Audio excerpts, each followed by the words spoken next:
Daniel 6. It pleased Darius to set over the kingdom 120 satraps, to be throughout the whole kingdom. And over them 3 high officials, of whom Daniel was one, to whom these satraps should give account, so that the king might suffer no loss. Then this Daniel became distinguished above all the other high officials and satraps, because an excellent spirit was in him. And the king planned to set him over the whole kingdom.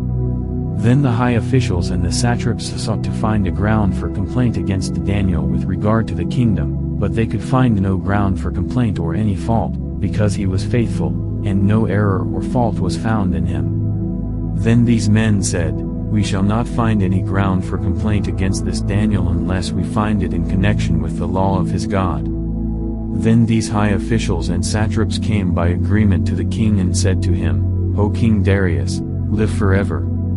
All the high officials of the kingdom, the prefects and the satraps, the counselors and the governors are agreed that the king should establish an ordinance and enforce an injunction, that whoever makes petition to any god or man for 30 days, except to you, O king, shall be cast into the den of lions.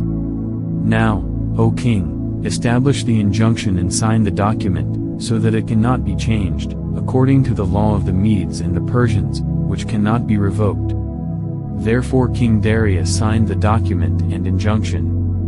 When Daniel knew that the document had been signed, he went to his house where he had windows in his upper chamber open toward Jerusalem. He got down on his knees 3 times a day and prayed and gave thanks before his God, as he had done previously. Then these men came by agreement and found Daniel making petition and plea before his God.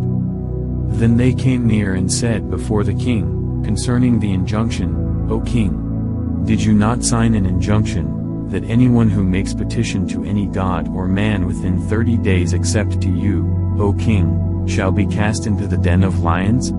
The king answered and said, "The thing stands fast, according to the law of the Medes and Persians, which cannot be revoked."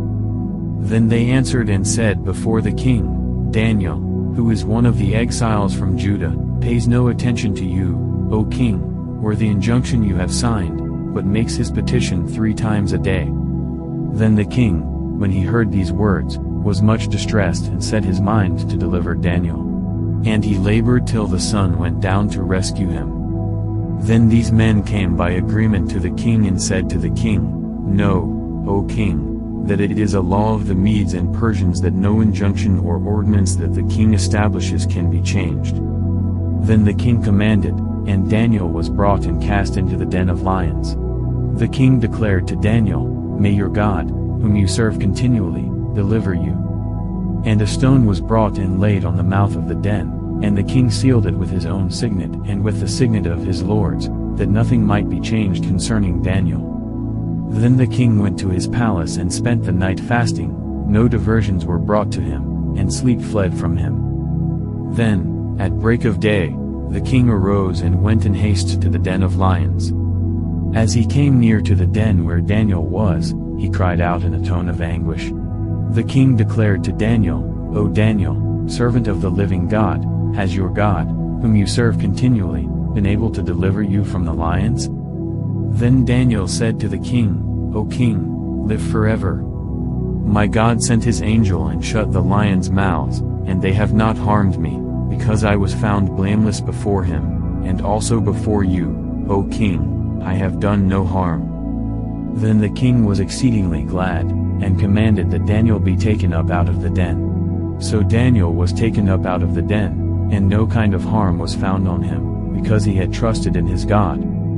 And the king commanded, and those men who had maliciously accused Daniel were brought and cast into the den of lions, they, their children, and their wives. And before they reached the bottom of the den, the lions overpowered them and broke all their bones in pieces. Then King Darius wrote to all the peoples, nations, and languages that dwell in all the earth, "Peace be multiplied to you. I make a decree, that in all my royal dominion people are to tremble and fear before the God of Daniel, for he is the living God, enduring forever, his kingdom shall never be destroyed, and his dominion shall be to the end. He delivers and rescues, he works signs and wonders in heaven and on earth, he who has saved Daniel from the power of the lions." So this Daniel prospered during the reign of Darius and the reign of Cyrus the Persian.